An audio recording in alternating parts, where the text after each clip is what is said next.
I was talking to a friend who told me that his last surviving grandparent had passed away and that he and his siblings were going through their material possessions. And while they were doing so, they came across some boxes of various collections that their grandparents had kept. And talking amongst themselves, they were surprised that none of them had ever been aware that their grandparents had collected those things. And they thought how sad it was that their grandparents hadn't shared their love of these various things that they had collected with them. And the longer they talked, they decided those things really didn't have the same meaning or value to them, so they're probably just going to, give them away, sell them. Well, early in our marriage, my wife and I decided that we were going to surround ourselves with the things that we loved. We were going to fill our home with the things that brought us joy. So as we walk through our living space on a daily basis, we're filled with floods of memories of wonderful times that we've had in the past. A number of years ago, I was actually visiting a client, and he was finishing up on a telephone call. And of course, while he's doing that, I'm busy looking around the office, as I usually do. I always look at people's bookshelf to see what they read, and then I look at the personal effects. It tells me a little bit about the person. And anyway, my attention was drawn to this beautiful shadow box on the wall, and it was filled with fishing flies. This guy was an avid fly fisherman. And anyway, he caught me looking at his display, and I could tell he was pleased. When he finished up his phone call, he said, Mark, he said, I put that on my wall so that I can remind myself every day of why I work. Well, I was driving home, and I'm thinking, what a neat way to kind of display some of your personal treasures. And so we decided we would take some of our smaller treasures and display them in shadow boxes. And what you see in front of you actually here are the first two shadow boxes I created. The first one here actually contains the marbles that I had when I was in grade school. These are the marbles I played with from 2nd to 6th grade. In 2nd grade, I asked Santa Claus for some marbles because everybody was playing marbles. And to my delight, on Christmas morning, there was a great big authentic bank bag with a drawstring full of marbles. And of course, in my school, everybody who was cool had their marbles in a bank bag. I was so excited. And I played marbles, and I enjoyed it. And there's a couple in here that I actually never played with because they were my favorites. This white moon and this green moon up here. I loved them so much that I didn't want to get them chipped, and I didn't want to lose them when we were playing for keeps. But every time I walk by this little shadow box, I get a veritable flood of memories of a simpler time and the joys of growing up and going to grade school and playing marbles at recess. This shadow box here, my wife had me make it. When she was a young girl, they would go to visit their grandparents, and their grandpa had a piece of wood that he'd cut, and they would sit on the living room floor, and they would dump out a big bag of dominoes, and they would set up little patterns. Perhaps you guys have done this too, and you press the end domino, and then the cascade effect happens. And anyway, when her grandfather passed, she inherited some of these dominoes, and she asked me if I would put together a little shadow box. And so I got a hot glue gun and created a little random pattern there and put her dominoes in there. Well, she tells me that when she walks by this, again, that flood of pleasant memories of being a young person and enjoying life, doing such simple things, comes flooding into her mind.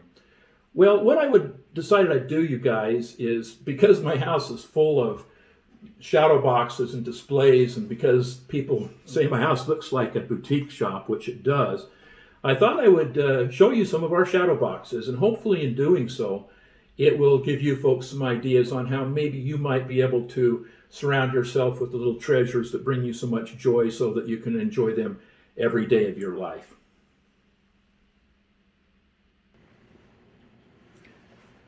When my grandfather passed, my grandmother gave me a bunch of his art supplies, his drawing equipment, his drafting equipment, because she thought that of all the grandchildren that I would appreciate it most because I had shown some interest in drawing.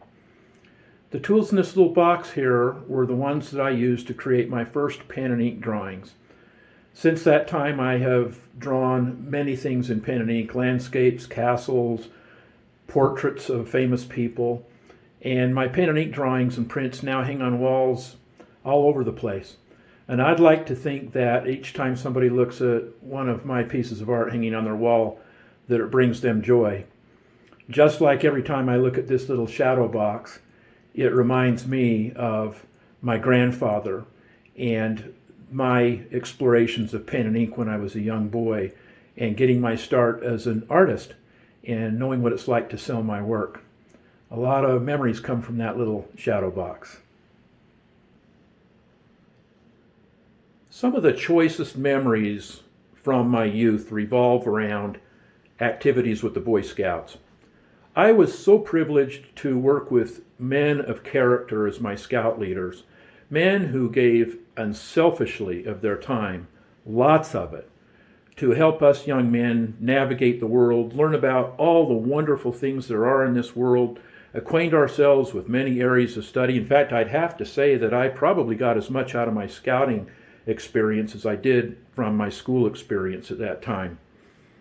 I took all my scouting awards and I put them in this shadow box and hung it on my office wall.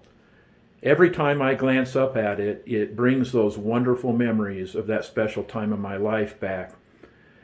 I'm happy to tell you that shortly before my scoutmaster passed, I told him that he deserved my Eagle badge more than I. Over the years, I collected dice from discarded board games, and I even picked up dice once in a while from souvenir shops when we went on vacation. I don't know, always been kind of fascinated with them. You can play a lot of fun little games with dice. Anyway, I was looking at my box of dice one day, and I thought, I'd like to have them out where I can kind of enjoy them. And so I got a shadow box and got some green felt and put in the background so it would kind of look like a gaming table. And then I got some hot glue and I arranged these just in kind of a interesting random pattern, glued them in there. And now every time I look up there, I can think about all the fun I've had over the years playing games. When I was a young boy, an ice-cold soft drink was a real treat. I worked for a farmer during the summer, and when this farmer thought someone was working particularly hard, he'd call that person out of the field and take him down to the shed where he had a soda machine. He'd open it up and let us select an ice-cold bottle of our favorite drink. I enjoyed trying all the different flavors in that machine. I created this shadow box to remind me of all those wonderfully refreshing drinks all those years ago. I mounted my vintage collection of bottle caps on little pedestals and attached them to a cork background so that they'd appear to be floating in midair. I've actually since created a number of these shadow boxes for other people. I can still remember how excited I was back in high school when I got my first slide rule.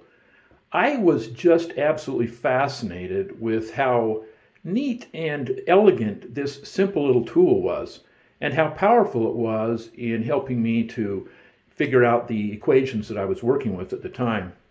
I've enjoyed math over the years, although I've had some jobs where I used it more than others.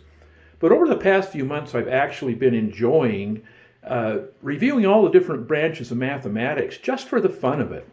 And when I decided to build this little shadow box here, I was reviewing the principles of both differential and integral calculus and the interesting relationships between the two branches. And so I took a picture of some of my notation. I thought it would add a little bit of color to this shadow box. Years ago, I obtained permission from the owner of a claim in Utah's West Desert to collect trilobite fossils. During the Cambrian period, about 510 million years ago, western Utah was part of a warm, shallow sea. Today, the Wheeler Amphitheater claim is world famous for the fossils of the trilobite Elraethia kingi that can be found there in abundance. This shadow box commemorates my visit to this famous location with a picture of me collecting at the top, a trilobite in matrix, which I collected in the middle, and at the bottom is the scientific taxonomy of Elraethia kingi. When my oldest daughter was in grade school, she became fascinated with the Titanic, the unsinkable ship that hit an iceberg on its maiden voyage. About this time, a traveling exhibition came through Salt Lake City that had some artifacts from the Titanic and really covered the history in depth, and we went there as a family. When we got to the end of the exhibit, there was a little souvenir stand, and they were selling little pieces of coal that had been recovered from the wreck of the Titanic. And so I purchased one. And I took that in the certificate of authenticity and the handouts that we've been given at the exhibition and created this shadow box. It hangs in my living room, and now every time I look up at this shadow box, it reminds me of a wonderful afternoon we spent as a family at this traveling exhibition, and it reminds me of my young daughter and her interest in the Titanic. In 2002, the Winter Olympic Games came to Salt Lake City, and those of us that lived here thought that was really quite a big deal. I mean, it really put our state on the map. And one of the things that happened around the Olympics is that many of the businesses and organizations in our state created Olympic pins to commemorate the occasion. We later found out that this is a huge part of the Olympic Games, Olympic pins and trading them. Well, I was downtown near the award stage of the Olympics, and there was a great big tent down there, and there were many tables in there just covered with Olympic pins. And there were hundreds of people packed in there, trading and collecting Olympic pins. Well, my wife took the few that we got, and she decided to put them in a shadow box. So again, every time my wife or I look at this shadow box hanging in our wall, we're reminded of the time when the world came to Salt Lake City. When I was a Boy Scout, we used to hike into remote lakes and camp for a week or so. And one of the things that we spent our time doing during the day was fish. And it was always fun. We caught enough fish between all of us that we would cook them up in the pans on the open fires. Still a really sweet memory of sitting around the campfire eating the fish that we had caught that day. I have not fished for years.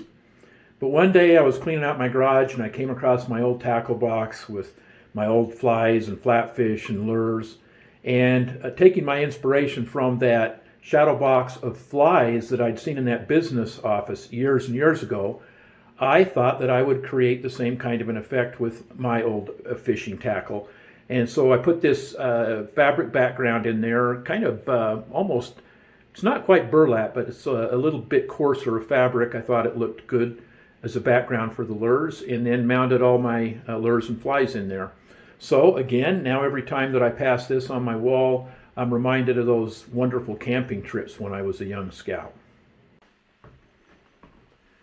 When I was a young man, I started collecting stamps, and I decided to basically specialize in stamps from the 20th century, and I wanted to get them from as many countries as I could.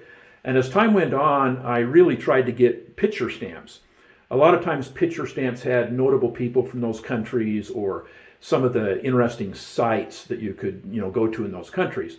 Well, I amassed hundreds and hundreds and hundreds of stamps. And one day I was thinking, God, they're just no fun here in this box. What could I do with these stamps?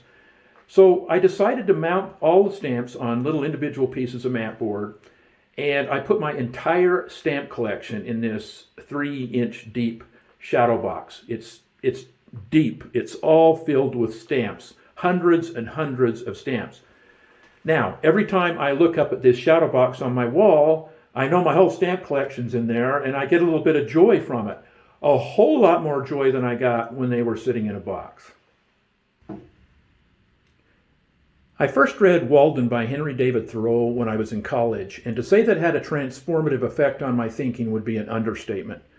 I've read hundreds and hundreds of books in my life, but I always return to this book. In fact, I just finished reading it again a couple of months ago. As a professional speaker and workshop facilitator, I've been able to travel widely, and every time I get around Boston, I try to carve out time to visit Concord and Walden Pond. I created this shadow box as a tribute to one of the heroes in my personal pantheon, somebody who's had a profound effect on my life and my thinking. It contains pictures that I've taken on my various trips to Walden Pond, and every time I look up at this shadow box, it reminds me of the wonderful truths that I learned from this great man. I've been an avid mineral collector my entire life. I specialize in collecting what are called thumbnails. Thumbnail specimens can fit in a little plastic box that's 1 1/4 inches square. You can see that I have a number of my specimens here in this shadow box that sits in a larger mineral display cabinet in my living room. And again, every time people come in and look in my mineral cabinet, they go, well, what are all these? And then I get to tell them about the joys of collecting smaller mineral specimens. They're a lot easier to collect if you don't have unlimited space to put your mineral collection, let me tell you that for sure. There's actually a pretty funny story behind this beautiful shadow box. I've loved collecting seashells my entire life. In fact, at one time in high school, I wanted to be a marine biologist. A few years back, my wife and I decided to visit Sanibel Island in Florida, and Sanibel is actually one of the best places on the entire planet to collect seashells. I purchased this shadow box because of the nice fabric background. I was going to mount the calico scallops I found at Blind Pass Beach so that they appeared to be floating above the background. After I finished labeling and boxing my very best calico scallops and putting them into my formal seashell collection, it turned out I didn't have very good specimens left, and my wife, who just collects because they're pretty, she definitely had the better specimens, and so I gave her the shadow box and the idea, and she built this beautiful shadow box. Didn't she do a wonderful job?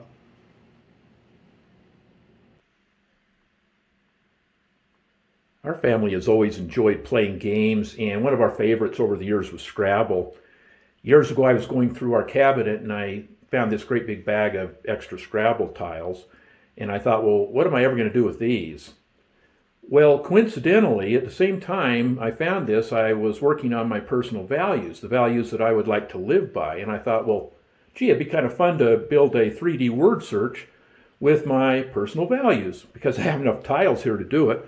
So I put that together, and then I floated it in a shadow box, and I hang it on my wall. And so now every time I walk by this shadow box, I'm reminded of my personal values.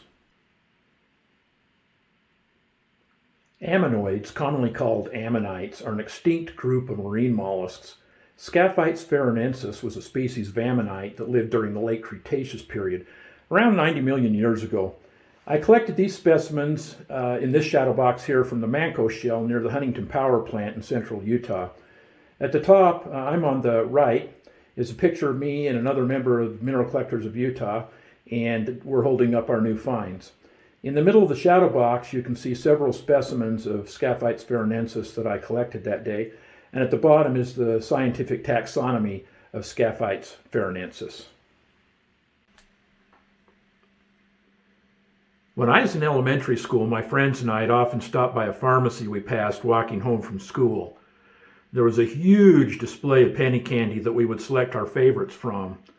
I'd also visit the Matchbox car display in the store and dream of my next purchase. During those years, Santa Claus always left me a Matchbox car in my stocking. You know, I no longer have any of my original Matchbox cars, but a number of years ago, I collected high-quality examples of the ones that I did own back in the day, and I placed them in this shadow box that hangs in our kitchen. Every time I look at this shadow box, I'm reminded of the sweet joys of being a young boy. Well, I hope you've enjoyed seeing some of our personal treasures that we've chosen to display in shadow boxes around our home. And I would encourage each of you, as you look through the things that bring you joy, your little treasures, that you might wonder and think a little bit, could some of these bring me more joy if maybe I displayed them where I could see them more often? And if you decide you'd like to do that, I would seriously recommend you consider shadow boxes. Shadow boxes are just a really elegant way to display little treasures. I mean, you can hang them on a wall, you can put them on a little display like this, you can stick them in a shelf. They can go a lot of different places. But the thing of it is that every time you see them, they bring back a flood of memories depending on what the theme of your shadow box is. Anyway, if you surround yourself with the little things that you love, you'll be able to enjoy them every single day that you live. And after all, enjoying life is what it's all about.